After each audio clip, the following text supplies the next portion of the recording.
ذکر کیا کہ سلامتی کی دعا پہ مولوی بڑا تیش کھاتے ہیں، حالانکہ اس کا جواز تو کوئی نہیں، لیکن آپ نے یہ نہیں بتایا کہ اس قسم کی دل آزاریوں کو اگر دل آزاری تسلیم کر بھی لیا جائے تو کیا اسلام میں اس کی بھی کوئی سزا ہے یا نہیں؟ انا للہ و انا الیہ راجعون، اس کا تو یہی جواب ہے۔ اسلام تو بہت عظیم مذہب ہے، بہت بڑے حوصلے کا مذہب ہے۔ اس کی تو پسند کو بھی کسی عام انسان کو تصور نہیں پہنچ سکتا۔ اب سلام کا آپ نے ذکر کیا ہے، مجھے اس سے سلام کے موضوع پر ایک حدیث یاد آئی ہے جو میں آپ کو سنا دیتا ہوں۔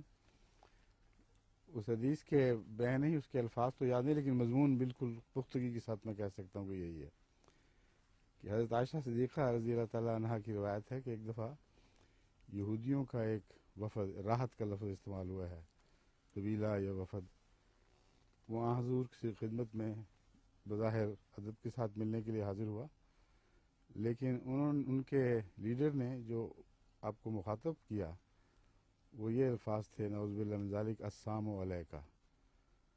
یہ السلام علیکہ سے ملتے جلتے الفاظ ہیں اور سننے والے کو دھوکہ ہو سکتا ہے کہ سلام کہا گیا ہے، حالانکہ سام کا مطلب ہے ہلاکت۔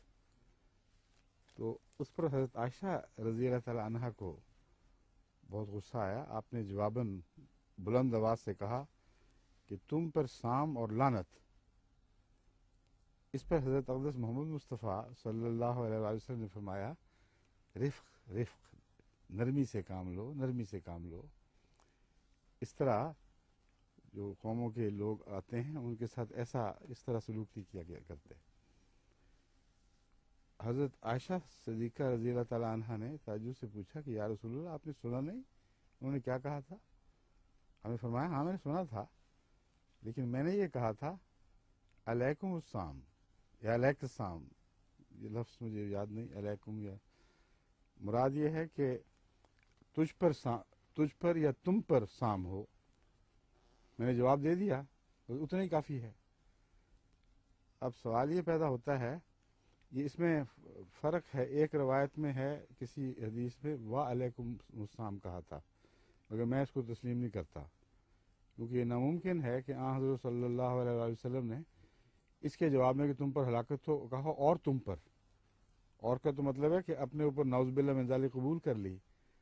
تو وہ جو روایت ہے جس میں صرف علیکم السلام ہے وہ بہت زیادہ قرین قبولیت کے لائق ہے ہی وہی بات۔ آپ نے وا نہیں فرمایا بلکہ علیکم السلام یا علیک السلام۔ تو اب اس میں کئی سوال اٹھتے ہیں۔ سب سے پہلی بات یہ ہے کہ حضرت اقدس محمد مصطفیٰ صلی اللہ علیہ وآلہ وسلم کو مخاطب کر کے نعوذ باللہ من ذالک آپ پر ہلاکت بھیجی گئی، اور یہ واقعہ مکے کا نہیں مدینے کا ہے، جبکہ اللہ تعالیٰ کی طرف سے اس شہر پر غلبہ نصیب ہو چکا تھا اور آن حضرت صلی اللہ علیہ وآلہ وسلم کو متفقہ لیڈر تسلیم کر لیا گیا تھا۔ مدینے کے چارٹر میں یہ بات کھول دی گئی تھی کہ ہر معاملے میں حضرت محمد رسول اللہ نہ کہا گیا ہو، مگر محمد کا جو فیصلہ ہے وہی آخری ہوگا، اسی کے ذریعے فیصلے طے ہوں گے۔ اس وقت بھی جبکہ غلبہ نصیب ہو چکا ہے، بجائے اس کے کہ سزا مقرر فرمائیں کہ تم نے نبیوں کے سردار پر ہلاکت بھیج کر اپنے اوپر ہلاکت ڈالی ہے اور اس کی سزا میں تمہیں قتل کیا جائے گا یا کسی اور عذاب میں مبتلا کیا جائے گا، اس کی بجائے حضرت عائشہ صدیقہ رضی اللہ تعالیٰ عنہ نے جائز بات کہی ہے، کوئی دل آزار بات نہیں تھی، ان کا جواب دیا ہے، لیکن جواب کی طرز میں شدت تھی۔ اور حضرت محمد مصطفیٰ صلی اللہ علیہ وآلہ وسلم کا دل دیکھیں کتنا پاک دل ہے، کتنا عظیم دل ہے کہ ان کی اس بات کو پسند نہیں فرما رہا ہے، کہتے نرمی سے کام لو، نرمی سے کام لو۔ یہ محمد رسول اللہ ہیں جن کے ہم غلام ہیں، یہ ملا کس کے غلام ہیں؟ ان سے پوچھو، مجھ سے کیا پوچھتے ہو؟ ان سے پوچھو انہوں نے کہاں سے یہ تعلیم حاصل کی ہے کہ کوئی سامنا کہے، السلام کہے تو پھر بھی اس پر لانتیں ڈالو اور اس کو گلیوں میں گھسیٹو اور اس کو سزائیں دلواؤ۔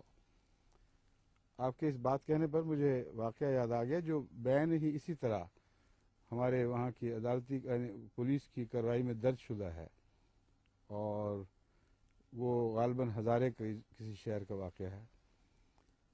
وہاں ہمارے چند احمدیوں کو اس بات پر سزا دی گئی کہ ان میں سے ایک نے راہ چلتے کسی مولوی صاحب کو السلام علیکم کہہ دیا۔ ہنگامہ کھڑا ہو گیا، لوگوں کو اکٹھا کر لیا گیا، اس غریب کو مارتے کوٹتے گھسیٹتے ہوئے عدالت میں لے کے گئے، تھانے میں لے کے گئے، اور تھانے دار ایسا ظالم تھا کہ اس نے ان کو ٹوائلٹ میں گندی جگہ میں بند کیا، حوالات کی بجائے۔ حوالات بھی گندے ہی ہوتے ہیں پاکستان میں، لیکن ساری رات اس خبیث بدبودار جگہ میں ان کو بند رکھا۔ یہ سزا ہے کہ تم نے السلام علیکم کیوں کہا؟ یہ دین کس کا ہے؟ قرآن اور محمد رسول اللہ کا دین تو نہیں۔ پتہ نہیں کہاں سے ان لوگوں نے تعلیم حاصل کی ہے، کن کوڑوں میں پل کے انہوں نے دین سیکھا ہے، نعوذ باللہ من ذالک۔ قرآن اور حدیث کا تو نام لیتے ہوئے ان کو شرم آنی چاہیے۔ اس کے وہ جو واقعہ میں نے بیان کیا ہے تھانے دار کا، ایک یہ بھی تھا، لیکن ہر قوم میں اچھے بھی ہوتے ہیں، برے بھی ہوتے ہیں، بیوقوف اور سمجھدار بھی، بڑے بڑے دیانتدار بھی ہیں پاکستان میں، تھانے داروں میں بھی اور پٹواریوں میں بھی۔ جو لوگ ایسی جگہ پر ہوں جو رشوت کے مقامات ہوں اور وہاں بچتے ہوں، ان کے خدا کے ہاں بڑے مقامات ہوتے ہیں۔ تو اللہ تعالیٰ قوم میں شرافت کو بھی بڑھائے اور شرافت میں جرت بھی پیدا کرے۔ یہ دو ضروری باتیں ہیں جو قوم کو بچانے کے لیے لازم ہیں۔ بہرحال ایک تھانے دار کا میں نے ذکر کیا جس نے یہ ظلم کیا، ایک اور کا سن لیجئے قصہ۔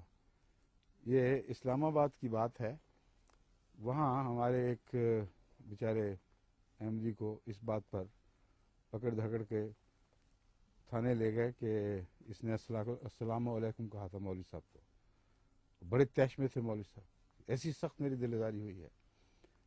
تھانے دار سب عقل والے تھے، انہوں نے کہا تمہیں ہو کیا گیا، پاگل ہو گئے ہو؟ سلام کہا ہے تمہیں اور کچھ نہیں کہا۔ انہوں نے کہا ہو یا نہ ہو میں نے مقدمہ ضرور درج کروانا ہے، آپ کو اس سے کیا، مجھے تکلیف ہوئی ہے، اور ملک کا قانون کہتا ہے کہ ایسے شخص کو جو اسلامی اصلاح استعمال کرے اور احمدی ہو اس کو کڑی سزا دی جائے گی۔ تھانے دار بھی بڑا پکا تھا، وہ مولویوں سے سیاستدان تو ڈر جاتے ہیں، تھانے دار کم ڈرتے ہیں، مرضی ہو تو ڈر جائیں ان کی الگ بات ہے، ورنہ تھانے دار تو اپنے آپ کو بادشاہ سمجھتا ہے۔ بہت انہوں نے زور ڈالا، بڑی بحث ہوئی، تھانے دار نے کہا سوال ہی نہیں پیدا ہوتا، میں یہ مقدمہ درج نہیں کروں گا۔ اور اس کے بعد احمدی کو مخاطب کر کے کہا کہ اب میری تم بات سن لو، آج تو جو ہو گئی ہو گئی، میں نے نہیں درج کیا، لیکن آئندہ اگر کبھی تم نے کسی مولوی کو السلام علیکم کہا تو میں ضرور تمہیں جیل میں ڈالوں گا۔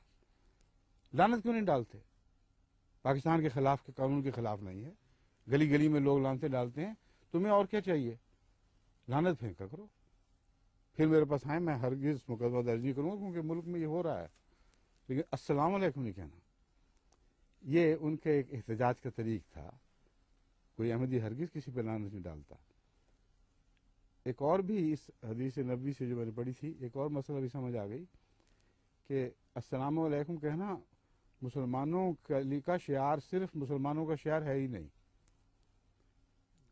کیونکہ وہ کفار، یہودی، مشرکین بھی مسلمانوں کی دیکھا دیکھی جب حضور کی خدمت میں حاضر ہوتے تھے تو السلام علیکم کہا کرتے تھے۔